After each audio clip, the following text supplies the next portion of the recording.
Hey, Mike. Thanks for taking the time. It's Ed Easton Jr. from Chiefs Wire. Just curious for your thoughts, considering the situation that the Chiefs have had on offense with wide receivers dropping passes.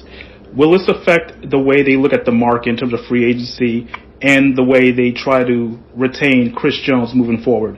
Yeah, and I've been on the record on this many times. I think their wide receivers are a work in progress. From Sky Moore a year ago, Rasheed Rice picking up Kadarius Toney. But to me, their big issue is offensive tackle. Going to last week, they led the league with penalties, and right now they're just not playing great. Between Donovan Smith and Jawan Taylor, and to me, that's the bigger concern. And when they have to go on the road for playoff games, I think that's going to be exacerbated. So I think Brent Veach has done an amazing job, and they lost the Super Bowl against Tampa in Tampa, and his answer was to fix the offensive line. I think that's move number one, and then adding a receiver will be 1A, and I'm sure they'll figure out a way to keep Chris Jones. I think he's too valuable.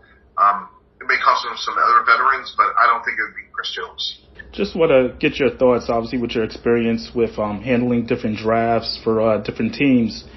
Is there a specific science that goes into some of these guys? Just an example, like Isaiah Pacheco, a 7th-round pick, and he makes such an impact as a starting running back for the Chiefs, and you got a guy like Brock Purdy and what he's done with the 49ers. Is there just like a specific thing you guys look for when you see these late-round picks? Yep. I'll tell you guys a quick story. So one of the people that had an impact on my career was a gentleman named Charlie Casserly. He was a GM for a long time. And he said that, they did like a 10-year study on like draft picks that hit and missed. And it was very interesting. He's like, if we just went with our grades, literally that were like from this time of year, like you watch the games, period, end of story, everyone's going to get some right. People get them right and wrong. But they're more accurate when you don't have the Senior Bowl, the Combine, the interviews, and all the other things that we put a lot of time, effort, and money in. And it's kind of interesting because when you look at Brock Purdy, 4-year starter at Iowa State, he was a good player, but it's not going to test well, obviously. Pacheco, a little bit different, under the radar at Rutgers.